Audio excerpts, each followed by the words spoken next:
চুঁচুড়ার একটি হোটেলে এনসিপিআই রচনা বন্দ্যোপাধ্যায়, বিজেপির বিধায়ক সুবীর নাগ, কালীঘাট তৃণমূলের কয়েকজন নেতৃত্ব এবং হুগলি চুঁচুড়া পুরসভার কয়েকজন প্রাক্তন তৃণমূল কাউন্সিলরকে একসঙ্গে দেখা যায়। রচনা বলেন, মানুষ এখন উপলব্ধি করছে মোদি ছাড়া গতি নেই। যারা অন্নপূর্ণা পাননি অথচ এনলিস্টেড, তারা সবাই পাবে। দেওয়া শুরু হয়েছে, সবুর করুন। তাও যদি না পান, নাম ঠিকানা সাংসদ অফিসে এসে দিয়ে গেলে আমি ব্যবস্থা করব, সবাই পাবেন অন্নপূর্ণা। চুঁচুড়ায় বললেন রচনা বন্দ্যোপাধ্যায়। আর কি বলেছেন শোনাবো।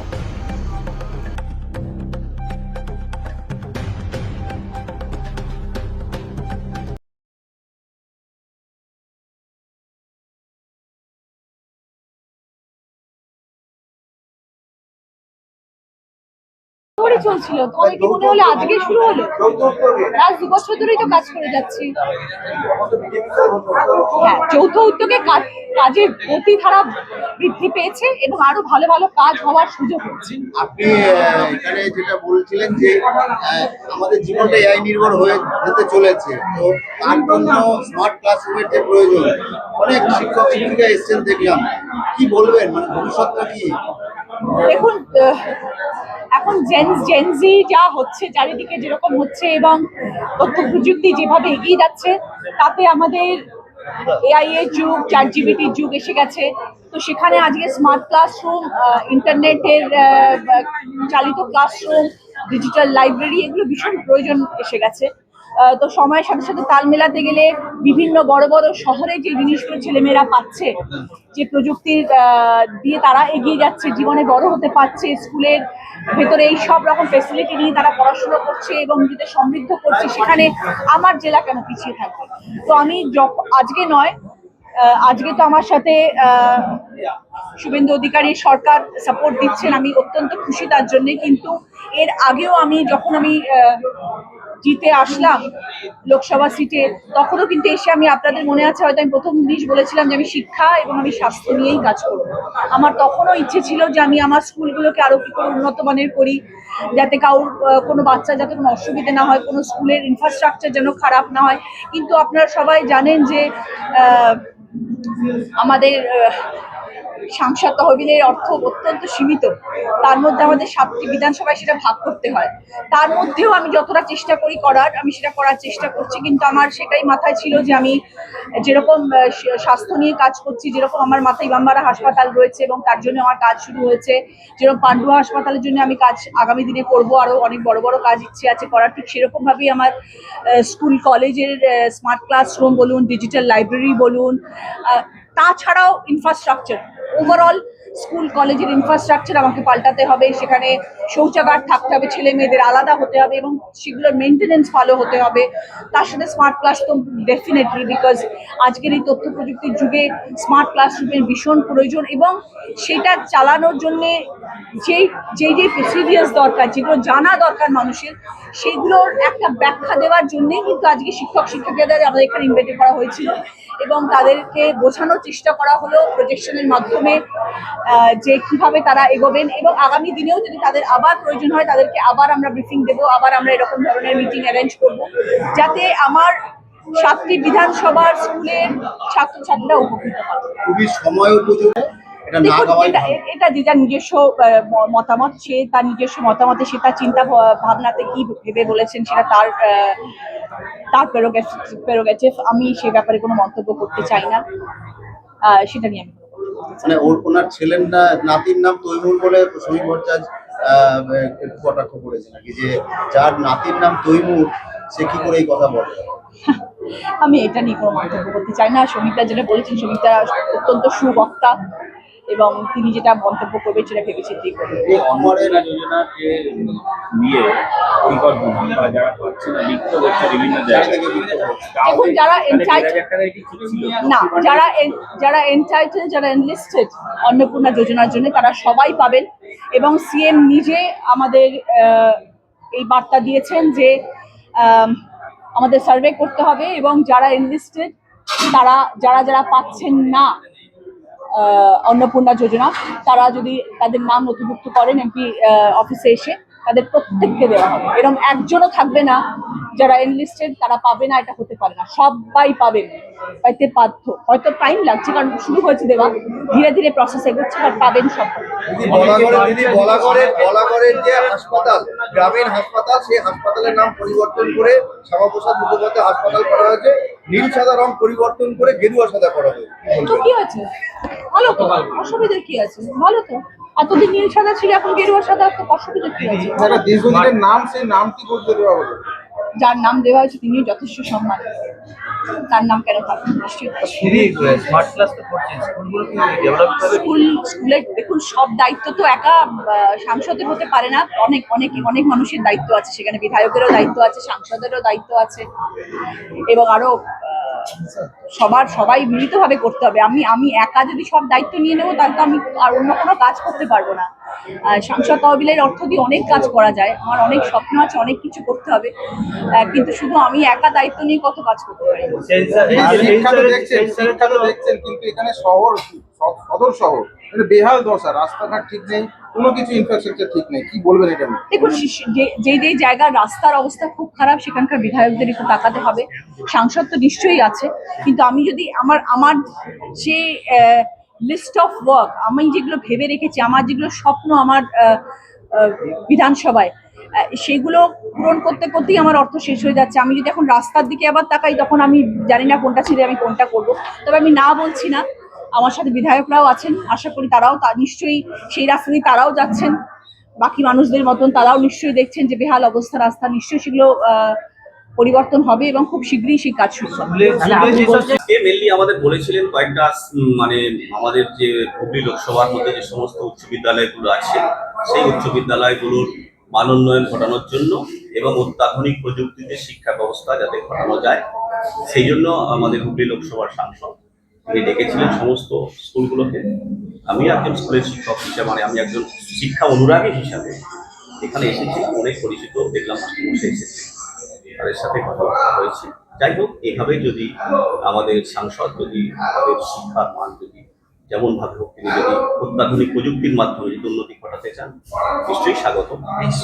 স্কুলগুলোতে পড়ুয়ারা আমাদের আসছে না, স্কুলগুলো পড়ুয়ারা অনেকে আসছে না, স্কুলগুলো বন্ধ হয়ে যায়। হ্যাঁ, সেই জন্যই আছে পড়ুয়াদের যাতে মানে ইন্টারেস্ট করা যায়, ঘটানো যায়, যারা তারা স্কুলমুখী হতে পারে, তার জন্যই প্রযুক্তিবিদ্যা, তার জন্যই অত্যাধুনিক প্রয়োগ। সেই জন্য আমাদের খড়গপুর IIT থেকে যিনি অংশুমান বাবু এসেছেন শুনলাম, এবং উনি সফটওয়্যারের একজন প্রতিষ্ঠাতা, সফটওয়্যার প্রযুক্তিবিদের উনি প্রতিষ্ঠাতা, এবং উনি বিভিন্ন রাজ্যে, বিভিন্ন দেশে তিনি সফটওয়্যার রপ্তানি করে থাকেন, এবং তিনি উন্নত মানের সফটওয়্যারের পদ্ধতি কীভাবে বাচ্চাদের প্রয়োগ করা যায়, কীভাবে স্কুলে প্রয়োগ করা যায়, সেই চেষ্টা করতে এসেছেন, সেটা বোঝাতে এসেছেন। এতে যদি অনুপ্রাণিত হন আমাদের শিক্ষক মহাশয়রা এবং সেইভাবে যদি শিক্ষা পদ্ধতি চলে, তাহলে আশাবাদী আমরা আমাদের গ্রাম বাংলার মধ্যে যে সমস্ত ছাত্রছাত্রী আছে, বিগত দিনে তারা অনেক বড় হয়েছে, এবং আরো শহরের যে সমস্ত বড় বড় স্কুল আছে তাদের সাথে পাল্লা চলতে। আপনারা তো একটা সময় স্কুলে সাইকেল বা বিভিন্ন সময় ব্যাগ, বই, বিভিন্ন রকম দিকে পড়ুয়াদের আকর্ষণ করার চেষ্টা করছেন, যাদের স্কুলে মিড ডে মিল বিভিন্ন রকম ভাবে তারা চেষ্টা করেছেন। তারপরে কেন প্রাইভেটের দিকে ঝোঁক, বা গার্জেনদের, অভিভাবকদের প্রাইভেটের দিকে কেন ঝোঁক যাচ্ছে? এখন সেটা বিগত দিনেও ছিল, আজও আছে। আমাদের এখনো আমাদের দেশ সেই জায়গায় পৌঁছাতে পারেনি, যে সমস্ত বিদেশে আমেরিকা যে সমস্ত শিক্ষা পদ্ধতি, আমরা এখনো সেই জায়গায় পৌঁছাতে পারিনি। সেই জন্য এখনো দেখবেন যে সমস্ত ইংলিশ মিডিয়াম স্কুল আছে, সেখানেও দেখবেন স্কুলের ছুটির পরে তারাও আবার প্রাইভেট পড়াচ্ছে, সেটা আলাদা করে টিচিং দিচ্ছে। সেটা একটা আত্মতুষ্টি, কিন্তু এমনও নিদর্শন আছে যে দেখবেন চাওয়ালা, রিক্সাওয়ালা, হ্যাঁ, এমনকি বিভিন্ন একদম খুব গরিব মানুষ অনেক কষ্ট করে সন্তানকে মানুষ করছে, তার কোনো টিউশন নেই, স্কুলের উপরে নির্ভরশীল, তারা সরকারি স্কুলে পড়াশোনা করেছে, তারাও কিন্তু দৃষ্টান্তমূলক বিজয় করেছে। আগে সাংসদ আপনার বিভিন্ন জায়গায় স্মার্ট ক্লাস দিয়েছিলেন, এই সাংসদ যিনি, উনি বিভিন্ন জায়গায় স্মার্ট ক্লাস দিয়েছেন, তাতে কোনো ডেভেলপ হয়েছে স্কুলগুলো? হ্যাঁ, যদি সেটা প্রয়োগ পদ্ধতি যদি সঠিক হয়, নিশ্চয়ই ডেভেলপমেন্ট হবে। আমরা যদি উপযুক্ত ট্রেনার রাখতে পারি এবং সেভাবে যদি আমরা সেরকম যদি আমাদের প্রয়োগ বিশারদ থাকে, তারা যদি সেভাবে শিক্ষা দিতে পারে, নিশ্চয়ই হতে পারে। এখন তো বিজেপি সরকার এসে কতটা আশাবাদী আপনারা স্কুল? দেখুন, সরকার আশাবাদী বলতে সব আমরা একজন সাধারণ নাগরিক হিসাবে সবাই আশাবাদী। আমাদের এলাকার জন্য কিছু হোক, আমাদের রাজ্যের জন্য কিছু হোক, আশাবাদী, সবাই আশাবাদী। দেখা যাক, আগামী দিন কথা বলবে, মানুষ কথা বলবে। এখানে তো এবার উন্নয়ন দেখা যাবে। এখানে তো আমাদের চুচুড়ার বিধায়কও এসেছেন, বিধায়ককে জানালেন বিষয়ে স্কুলগুলো আরো ডেভেলপ করা বা সেটা আমার সাথে ওনার এখনো কোনো পরিচয় নেই। আমি সেভাবে ওনার সাথে দেখিনি, করিনি। আজকে কি তাহলে আপনি দল হিসেবে এসেছেন না কোনো দলীয় না ভাবে না না, এসেছেন? আমি কোনো দলীয় ব্যাপারে নয়। আমি একজন শিক্ষা অনুরাগী হিসাবে এখানে এসেছিলাম, দেখলাম, বেরিয়ে যাচ্ছি। এবং এখানে আমার কোনো আলাদা কোনো বলারও থাকবে না, কোনো বক্তব্য থাকবে না। আমার অনেক পরিচিত মাস্টারমশাই আছেন, তারা আমায় বলেছিলেন। তা আমরা দেখলাম আজকে একজন শিক্ষা অনুরাগী হিসেবে এসেছিলাম। দেখা গেল সাংসদ আপনার নামও বললেন, এই যে পুরো অ্যারেঞ্জমেন্টে আপনার পুরো দায়িত্ব ছিল। সাংসদ আমাদের কাছে একটা হেল্প চেয়েছিলেন, যে স্কুলের যে নেম লিস্ট, স্কুলের মেল আইডি গুলো আমি করেছিলাম ডিআই অফিসের মাধ্যমে বা ডিওর মাধ্যমে সরকারি অফিসারের কাছে জেনে নিতে।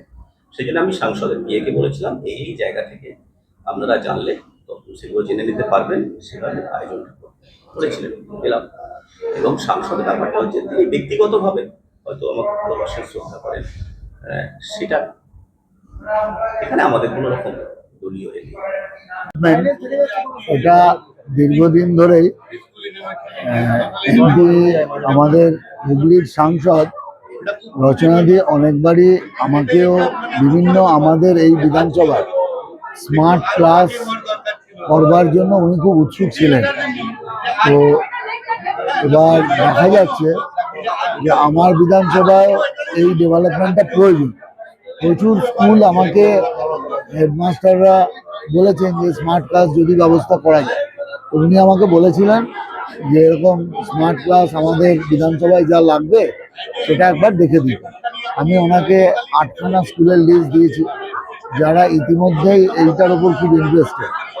তো যাই হোক, আমাদের আজকের দিনে পড়াশোনার বিশেষ করে যেগুলো সরকারি স্কুল, মানে সরকারি পোষিত স্কুল, এসব স্কুলে খুব একটা উন্নয়নের জন্য বিরাট কিছু টাকা পয়সা এরা পায় না। তো সেক্ষেত্রে ওই স্কুলগুলো আস্তে আস্তে ক্ষয়িষ্ণু হয়ে যাচ্ছে। অনেক একসময় দেখা যেত খুব ভালো স্কুল ছিল, খুব নাম ছিল, কিন্তু আজকের ডেটে সেই স্কুলের ছাত্র সংখ্যা খুব কম। তার একটা বড় কারণ হচ্ছে আধুনিক শিক্ষা ব্যবস্থা থেকে এরা অনেক পিছিয়ে ছিল। তো স্মার্ট ক্লাস যদি অধিকাংশ ভালো স্কুলগুলো পায়, সেটাই শিক্ষা ব্যবস্থায় অনেক উন্নতি হবে এবং ছাত্ররা অনেক বেশি সুযোগ পাবে আরো নতুন ব্যবস্থার মধ্যে পড়াশোনা শিখতে। তারা আগামীকে কম্পিট করবার জন্য এটা একটা খুব সুন্দর ব্যবস্থা। এবং আজকে মাননীয় এমপি তিনি সমস্ত স্কুলের হেডমাস্টারদের ডেকে এটার একটা ডেমনস্ট্রেশনের ব্যবস্থা করেছিলেন। উনি আগ্রহ করেছিলেন আমিও যাতে আসি। বিষয়টা মানুষের কল্যাণে একটা ভালো কাজ হবে, ছাত্ররা এগিয়ে যাবে এবং আমারও জানবার কিছু আগ্রহ ছিল। এখানে এসে আমি সমৃদ্ধ হলাম, অনেক কিছু জানলাম এই ব্যবস্থা সম্পর্কে। এরা একটা ডিজিটাল লাইব্রেরিও এর সাথে সাথে ইনকর্পোরেট করেছে। তো আমার মনে হয় এটা আগামীর শিক্ষা ব্যবস্থার জন্য একটা উল্লেখযোগ্য পদক্ষেপ হবে। যদি করা যায় সেটা খুব ভালো হবে। এই স্কুলে তো আগে তো স্মার্ট ক্লাস করেছিলেন সাংসদ, তাতে কোনো ডেভেলপ হয়েছে? দেখুন, আগে স্কুলে স্মার্ট ক্লাস হয়েছে এবং তা নিয়ে প্রচুর বিতর্ক হয়েছে, এগুলো আমরা দেখেছি। কিন্তু ঘটনা হচ্ছে স্মার্ট ক্লাসগুলো ঠিকভাবে চালাতেও প্রশিক্ষিত শিক্ষক এবং তার আরও কিছু ইনফ্রাস্ট্রাকচার রেডি হওয়া দরকার। তো এখন আস্তে আস্তে হবে, একটা জিনিস তো একবারেই হয় না। স্মার্ট ক্লাস অবধি পৌঁছক, তারপর আবার ইনফ্রাস্ট্রাকচার ডেভেলপমেন্ট হবে। আমার মনে হয় এটা যে একটা দিন আসবে আগামীতে, তখন প্রত্যেক স্কুলের জন্য স্মার্ট ক্লাস বিশেষজ্ঞ টিচারও থাকবে। যেমন এখন দেখবেন যে একটা সময় তো প্রচুর নার্সিংহোম ছিল, সেখানে আইসিইউ বিশেষজ্ঞ কি থাকতো না। এখন আইসিইউর আলাদা বিশেষজ্ঞ তৈরি হয় এবং ভালো নার্সিংহোমগুলোতে সেখানে কিন্তু আইসিইউ বিশেষজ্ঞ থাকে। আপনি বলেছিলেন সাংসদকে নিয়ে কাজ শুরু হবে, একসাথে কাজ হবে, দুপুরায় ঢেলে কাজ হবে, কাজ কি শুরু হলো আজকে? না, এটা অনেকদিন আগে থেকেই হয়েছে। যবে থেকে ওনারা আমাদের এনডিএ এর সাথে যুক্ত হয়েছেন, তবে থেকেই উনি সহযোগিতার হাত বাড়িয়েছেন, এবং আমিও আমার চুঁচুড়াবাসীর স্বার্থে যদি কোনো ফান্ড আমি কারোর সাথে সহযোগিতায় পাই, সেটা আমার চুঁচুড়াবাসীর উপকারে লাগবে, সেখানে আমার মনে হয় খুব বেশি রং বা রাজনীতি না খোঁজাই ভালো। এটা কি সাংসদ তহবিল থেকে হবে? হ্যাঁ, এটা যে এমপি ল্যাডের যে ফান্ডটা থাকে, সেই ফান্ড থেকে আমার বিধানসভায় কাজের জন্য তিনি একটা বড় ব্যবস্থা রাখছেন, পাশাপাশি অন্যান্য বিধানসভাতেও তিনি সহযোগিতা করবেন। আপনি বিধানসভায় একটা উল্লেখ করেছিলেন, চুঁচুড়া বিধানসভায় যে সমস্ত স্কুল আছে, ছাত্রছাত্রীর সংখ্যা যেখানে বেশি, শিক্ষক কম, শিক্ষক যেখানে বেশি, ছাত্রছাত্রী নেই, সেই নিয়ে কি কোনো সংসদের সঙ্গে আলোচনা হবে? গতকালই আমি আমাদের মাননীয় বিআই হুগলি, তার সাথে দীর্ঘক্ষণ আলোচনা করেছি এই বিষয়ে, এবং এটা নিয়েও একটা কোর্ট কেস আছে, সেটা সম্ভবত 4-5 দিনের মধ্যেই তার একটা রায় বেরোনোর সম্ভাবনা আছে। সেটা হয়ে গেলে যে এক্সেস সারপ্লাস টিচার যেসব জায়গায় আছে, সেটা আমাদের এখানে প্রায় 216 সংখ্যাটা। এবার সেই সারপ্লাস টিচারকে, যেখানে আরও বেশি টিচার প্রয়োজন, হয়তো 32খানা ক্লাস আছে, 24 জন শিক্ষক নিয়ে চালাচ্ছে, কোথাও দেখা যাচ্ছে একই শিক্ষক একটা ক্লাসে নিচ্ছে, একটা বারান্দায় নিচ্ছে, একই সাথে ক্লাস নিচ্ছে।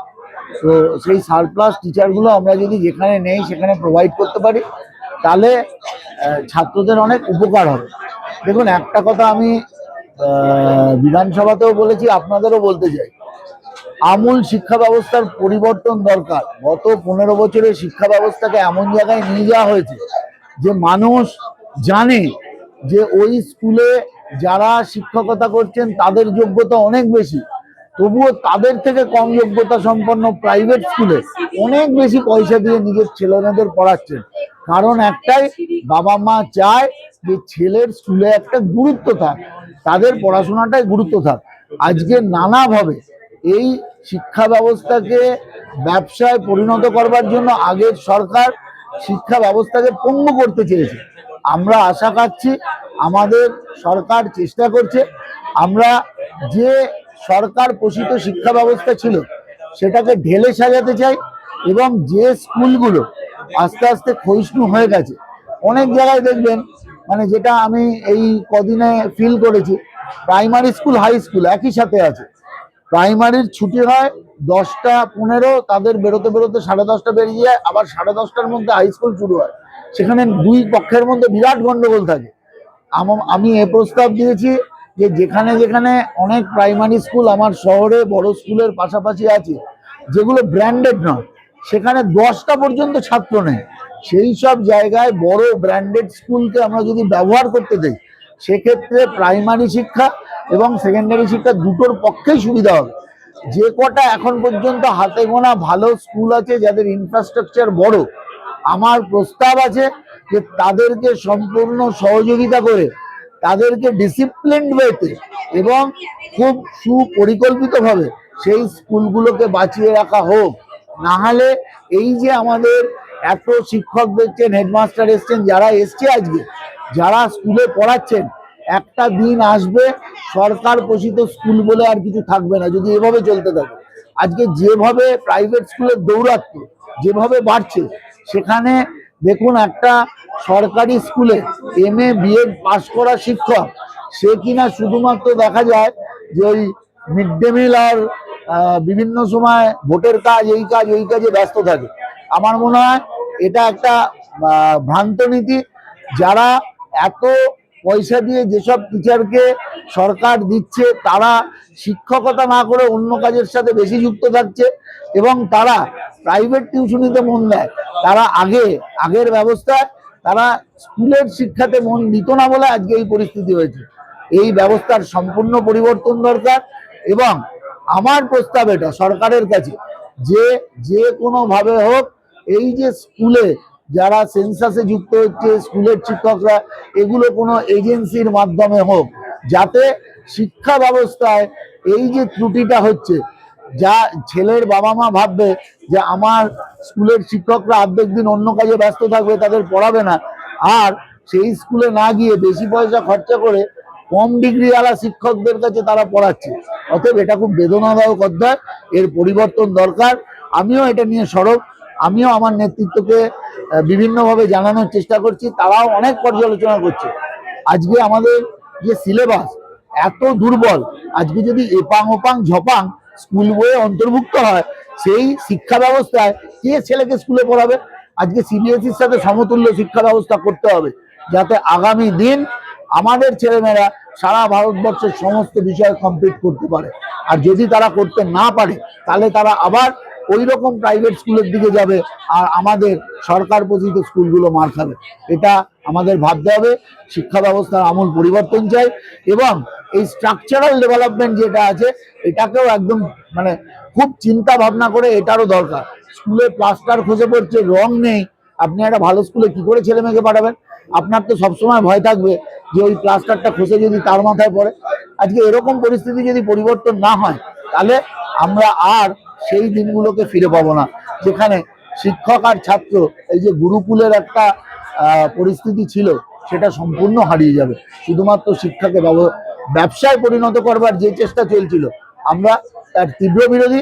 এবং আমি চাই, বা আমার মতামত এটা আমি আমার সরকারকে জানাবো, যাতে ভালোভাবে সম্পূর্ণরূপে এই শিক্ষা ব্যবস্থাকে ঠিকভাবে পরিচালিত করা যায়।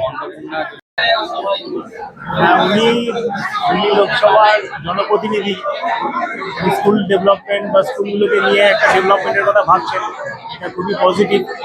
এবং এরকম যদি ডেভেলপমেন্ট হয়, তাহলে সেটা বিদ্যালয়গুলোর লাভবানই হবে, বিদ্যালয়গুলোর ভালোই হবে, ছাত্রছাত্রীরা উপকৃত হবে তথা সমাজ উপকৃত হবে। অনেকে এত দেখা যাচ্ছে স্কুল পড়ুয়ারা স্কুলমুখী হচ্ছে না, বিভিন্ন সময় স্কুলমুখী হচ্ছে না, প্রাইভেটের দিকে একটা ঝুঁকি হয়ে যাচ্ছে অভিভাবকদের। সেক্ষেত্রে কি করলে স্কুলগুলো ডেভেলপ হবে, মানে স্কুলমুখী হবে? সংক্রান্ত ব্যাপারে এই এআই ল্যাব বা এইসবগুলো, এগুলোই ছেলেমেয়েদেরকে আরও, এখনকার ছেলেমেয়েরা অনেকটাই টেক স্যাভি। তো এআই এর মাধ্যমে, যেটা ন্যাশনাল এডুকেশন পলিসি 2020-র মধ্যে বলা আছে, সেরকম হলে এটা ছাত্রছাত্রীরা আরও বেশি স্কুলমুখী হবে। অডিও ভিজুয়াল টেকনিক বা টেকের যে ব্যবহার, এআই এর যে ব্যবহার, এটা এনইপি 2020 পলিসি যেটা বলছে, তো এর মাধ্যমে সেই সিলেবাস কারিকুলাম বা পড়ানোর মধ্যে এআই এর ব্যবহার এলে ছাত্রছাত্রীরা আবার স্কুলমুখী হবে। হ্যাঁ, এবং সরকার তো এটাই ভাবছে, পশ্চিমবঙ্গের সরকার তথা ভারতবর্ষের সরকার তো এটাই ভাবছে, এটাই করারই চেষ্টা চলছে। কি শেখালো আপনাদের, কি শেখালো আছে? এআই এর যে ব্যবহার, কীভাবে আমরা আমাদের যে পড়ানোর মধ্যে, টিচিং লার্নিংয়ের মধ্যে এআইটাকে কীভাবে ব্যবহার করতে পারি, কোয়েশ্চেন ইয়ারের মধ্যে ব্যবহার করতে পারি, কারেকশন কারেকশনের ক্ষেত্রে ব্যবহার করতে পারি, সেখানে আমরা কীভাবে করতে পারি, এবং ডিজিটাল ল্যাবের সুবিধাটা ছাত্রছাত্রীরা কীভাবে নিতে পারে, এই ব্যাপারেই আমরা একটা ডেমনস্ট্রেশন দিয়েছি, এবং এটা খুবই সহায়ক হবে। আরো তো এই এআই বাদে স্কুলের বিভিন্ন স্কুলের ভগ্নদশা, স্কুল বিল্ডিং ভালো নেই, খেলার পরিবেশ, সেগুলো শিক্ষা দপ্তর এগুলো দেখছে। এগুলো আগামী দিনে মাধ্যমে রয়েছে, জাতীয় শিক্ষানীতির একটা অঙ্গ, এবং সেটা ওই পিএমসি প্রকল্পের মধ্যে দিয়েও সেটা বাস্তবায়ন হবে।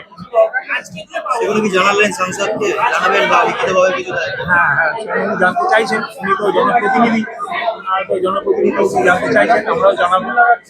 আশা করছি তার সমাধান হবে। কি নাম স্যার আপনার? আমার নাম চিরজিৎ দেব।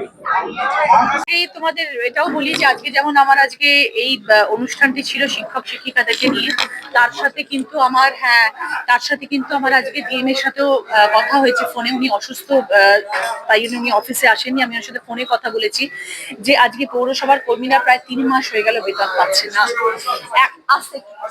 1 মাসের বেতন দেওয়া হয়েছে, কিন্তু তারা অত্যন্ত গরিব মানুষ, তারা দিন আনি দিন খাটে কাজ করে এবং অত্যন্ত পরিশ্রম করে তাদের দিন চলে, তাদের পরিবার রয়েছে। আজ 3 মাস ধরে তারা কোনো রকম অর্থ উপার্জন করতে পারছে না এবং তাদের ভীষণ বেহাল অবস্থা।